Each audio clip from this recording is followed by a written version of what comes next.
Hey guys, you probably don't know me, but I'm Trevi Grinds, and today I wanted to make a video showcasing my 311 Harvest League for Path of Exile. This is going to be my league starter, and we're going to be playing Wintertide brand. Now, when it was spoiled, I knew immediately this is what I wanted to play. I'm a big fan of cold damage. I'm a big fan of damage over time. I've always wanted a cold damage dealing brand. And when I saw this, I knew this is exactly what I wanted to play. So we're going to be going over tree, gear, stuff like that. It's pretty generic. It is kind of tailored to SSF in a little bit of a way. I'll go over the reason why. What I have built so far is definitely not the final version. We still have a lot of information missing. We don't have the actual gem in Path of Building. We don't have any of the new notables or clusters on the tree or anything like that.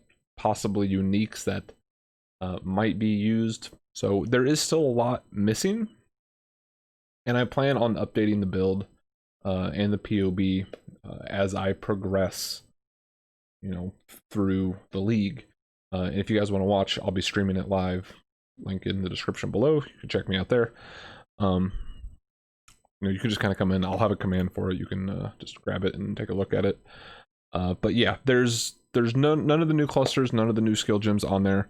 So what I've gone ahead and taken is a lot of cold damage over time. I've taken some damage over time. I've taken a few brand clusters. I've kind of gone off of what the description that they gave us, what I thought would be a good ones to take. It seems like brand duration and activation frequency are going to be really good for this brand. It makes it seem like it's going to be stacking heavier dot with each activation frequency. So I wanted to take those specifically. So I'm going to kind of go through it. It's very generic. Our life is only 127% increased. That's not that great. I do plan on turning this into either a CI, or if I happen to get a Chevrons, because I'll be playing solo self-found. If I happen to get a Chevrons, I'll probably go low life rather than CI. But who knows? CI might be really good this league with all the crazy crafts. Because last time CI was really good was Synthesis, and that was a very heavy crafting league. So I'm just trying to take as much life as I possibly could. We do have just over 1,000 ES as well, so effective HP is probably close to around 5,500, which isn't bad. I'll show you the gear that I've put on it. It's not the greatest. Again, it's very SSF viable, assuming you get a couple good drops. But yeah, we're just taking spell damage. Nothing crazy here, grabbing this life. I wanted to get AoE. I feel like AoE is going to be something that is going to scale damage with Wintertide brand. Then we try to get some jewel sockets here, going up here to Breath of Rhyme for the cold damage over time multiplier and all of that. Came over here, grabbed these brand nodes because this is brand damage. That's going to help. Increased duration and activation frequency, again, I think are going to be really good for it. And then being able to cast an additional brand is really nice. And then more duration, activation frequencies, blah, blah, blah. Pretty self-explanatory. Grab these cold damages and cold damage over time, as well as this damage over time as well. We are getting some life regeneration on that, which isn't bad. Just grab these for life and ES. Jewel socket, nothing out of the ordinary. Some life here. We grabbed this for brand damage. This allows us to cast an additional brand. Increased damage with brand skills, pretty generic stuff when it comes to brands. Jewel socket, life and mana regeneration rate. I feel like having some good mana regen is going to be pretty good for this build. I've gone ahead and gone Elemental Overload. This is going to be a non-crit build, so what little we do crit, we're going to be doing 40% more elemental damage if we've crit in the past 8 seconds. That's some huge damage coming in. I think that's really good. I kind of thought about maybe Elemental Equilibrium, but I think it can be done, but it's going to be kind of hard to micromanage that. And that's just something I didn't want to do. If you guys want to take it into elemental equilibrium, by all means, go ahead. Grabbed a couple, attribute nodes here. If you can fix that on your gear, then you can take those back, of course. That's, 60 dexterity and 30 strength. It is lacking dex pretty good. That's why I've taken those. But again, if you can fix that through your gear, that's just some free nodes back. I've grabbed this because, if you get a cluster jewel, you can throw that in there. Whispers of Doom, because we're an occultist, of course. Gotta have that. Some more life. Gone ahead and grabbed some mana reservation, because we have two 50% auras, and we need to make sure we have some mana. Went on this side of this because of the activation frequency. Didn't really care about attachment range, so I went with activation frequency, and then of course Rune Binder.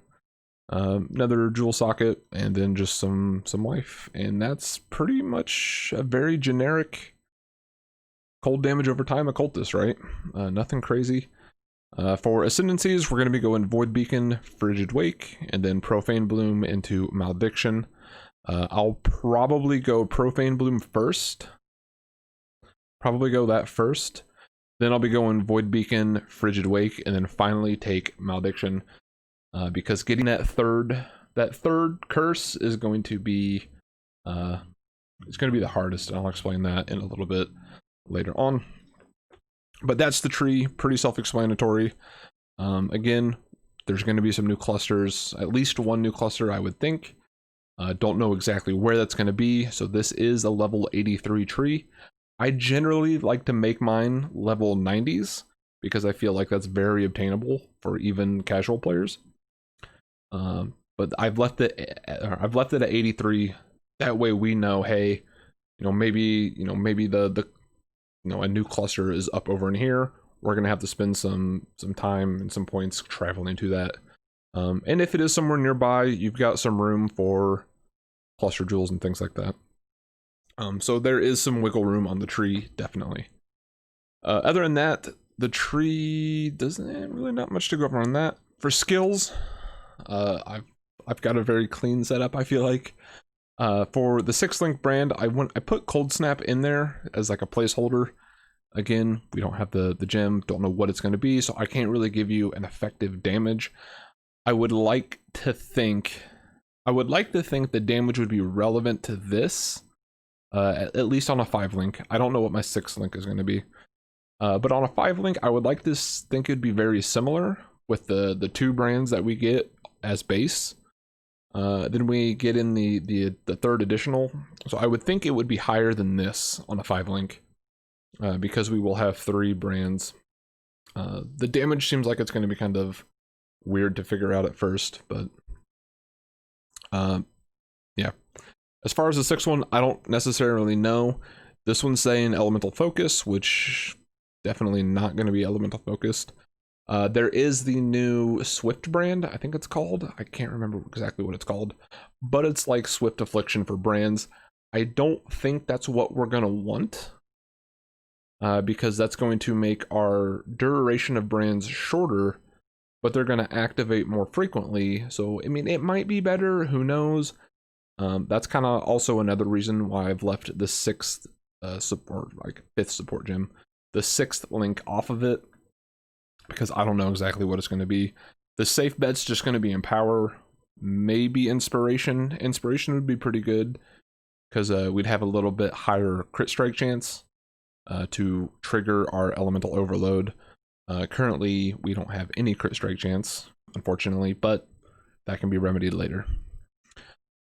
For a 4-link, I kind of call this a utility setup. This will do some good amount of damage, but it's also going to buff our main damage dealer, which is the brand. So Vortex, Bone Chill, Hypothermia, and Efficacy. Now, Bone Chill is really good. Vortex is pretty much guaranteed to chill any enemy inside of its area of effect. And Bone Chill just gives, the enemies take a large amount of damage over time. It's really good. Hypothermia is just kind of increasing the chill. as well as, you know, buffing vortex damage, and then efficacy is just buffing the vortex's damage as well. For curses, I have a 4-link setup with Frostbomb. Frostbomb will apply cold exposure on the enemy. That's 25% less elemental resistance. Is it less? I think it's just not less. It's just 25. Applies 25, minus 25 to cold res. So not less. I apologize. And then we just curse on hit using Frostbite and Elemental Weakness. That's just going to make their elemental resistance just go through the roof. Or I'm sorry, through the floor, so to speak. Hits them really hard with really low elemental resistance, so they're going to take massive cold damage over time. For movement skills, I've done Flame Dash with Arcane Surge and Second Wind. Arcane Surge is going to increase our spell damage, which makes our damage over time even more. Some mana regeneration, which is pretty nice. And then Second Wind, just because it's a really good, I think it's really good on Flame Dash. You have a base amount of 4 uses before like anything has to recharge. So that's pretty cool. Not bad. Our auras, I went with Hatred and Malevolence. I've gone ahead and thrown an Enlighten in there. Just for some extra mana. That's why we picked up these mana reservation nodes here. So just to kind of help with the mana. Even if we don't have that, so say you are playing SSF and you don't find an Enlighten, you're still going to have 14% unreserved mana, which is about 138, which is still doable. Again, we have Arcane Surge, as well as some mana regeneration through the tree right here with quick recovery. So that's not bad. I'm hoping mana isn't going to be an issue. I don't see why it should. I really don't see why it should. So there's our auras, and then our cast when damage taken is going to just be a Mortal Call, along with a Vol Righteous Fire. Now, Vol Righteous Fire isn't going to be cast through cast when damage taken, so make sure you level your Vol Righteous Fire up, but that's just going to be kind of for boss damage to increase your cold damage over time. And it does a pretty significant amount, really. About 28%, so that's pretty good. All Righteous Fire is no joke. And on top of that, it's going to be linked to increased duration, so it's going to make our Mortal Call longer and our Vol Righteous Fire longer. So I think that is a pretty good setup. As far as items go, like I said, I went with SSF in mind. That's because that's what I'll be playing, and I specifically built it for me. So I only have 2 uniques, and one of them isn't even really required, and one of them is very, very nice to have, but can still probably be used without it. So I put Carcass Jack in here because I feel like, again, Wintertide Brand is going to be an AoE skill. So having that area damage on it is going to be really nice. On top of that, it gives a little bit of life. It gives all elemental resistance, which is nice for SSF. Now the thing is, you have to, find this item. So I will probably be chancing some varnish coats for it. I'll probably be trying to get that divination card. It's not a super rare item. It can be elusive at some points. But if you can get your hands on this, I think it's better than a tabula, but it's not going to be like your min-max chest by any means. And none of this is at all. The other unique is Witchfire Brew. This offers some pretty good damage. This does give us our 3rd curse, which is Despair, which is just a really good for the enemy taking damage over time. And it's really good. This is going to make a really fun playstyle as well, because our cursed enemies will explode. So you could just be, running through, applying your brands. They're going to get cursed as long as they're within that aura, so to speak. And they'll just explode, dealing damage. So that's pretty good. Other than that, I've gone with a Seething Divine Life Flask of Staunching. I usually always put Staunching on my Life Flask. And I went with the Instant Recovery just because it's a really good panic flask, excuse me. Alchemist Sulfur of Grounding. Consecrated Ground's pretty good. That's life regen. It gives 40% increased damage. The suffix on that, I have of Grounding. You can put whatever you want to on it, really. Just make sure it's an Alchemist, that way it lasts a little bit longer. I went with the Jade Flask. This one's of warding. Again, the suffix can be changed, whether you want to have poison immunity or whatever. But I went with the Jade Flask because it is going to be giving evasion, and Witchfire Brew is already 100% increased evasion rating. So that's just going to increase our chance to evade a little bit more. A little bit more layers of defense. I thought it was, kind of nice. I was going to be using the Quartz Flask, I believe, originally, but that's only 10% chance to dodge.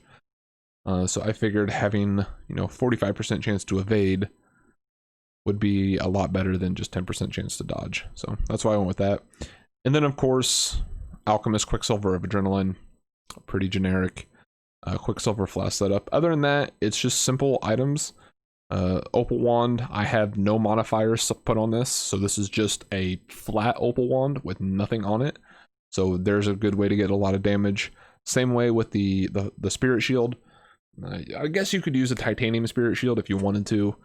Again, there's no modifiers on this, so that's even more damage you could be cranking out with that.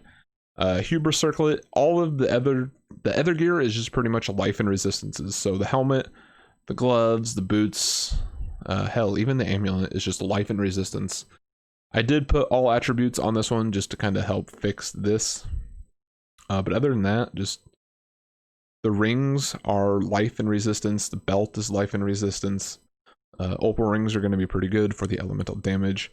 And then the jewels are just very generic cold damage and life. There's just 2 modifiers, so there's so much room for improvement on this. Again, I kind of kept this in mind with SSF because that's what I'm going to be playing, and there's so much room. Our damage is kind of at the floor, right? That's the way I like to think of it. There's so much room between it and the ceiling right now, and I think this will be pretty good. I do plan on turning this into, I think I already said this, turning this into CI. We'll see how that goes. I haven't planned a tree for it yet, but that's a lot more gear intensive than what this is currently. So it just kind of depends on what gear I get through SSF, and it also kind of depends on what crafting options are available in Harvest. If there's a lot of really good ES crafting nodes, then I think it'll be a lot easier to go to ES as in SSF. If you're playing Trade League, you can just buy the gear, of course. But yeah, this is pretty much it. It's looking like 844,000 on a 5-link, and it's not even calculating in the brand damage and anything like that. And that's not Shaper DPS. If I go Shaper DPS, right, we're looking at, goes down quite a bit, 390,000, and again, there's so much room for improvement on this, right? Our main and offhand don't even have any modifiers on them. And on top of that, you can still like influenced gear, some additional, uniques that are going to buff damage and things like that. So there's a lot of room for improvement. Again, I will be playing this at League Start, so I hope you guys enjoyed it. If you want to come in and watch, that's up to you. Link will be in the description. If you enjoyed the video, let me know. Do whatever you want to do. Like if you want to, subscribe if you want to. I don't care. I'm not gonna hold a gun to your head to make you subscribe. So that being said, thank you guys for at least checking this out. I appreciate it, and I hope to see you guys later. Peace.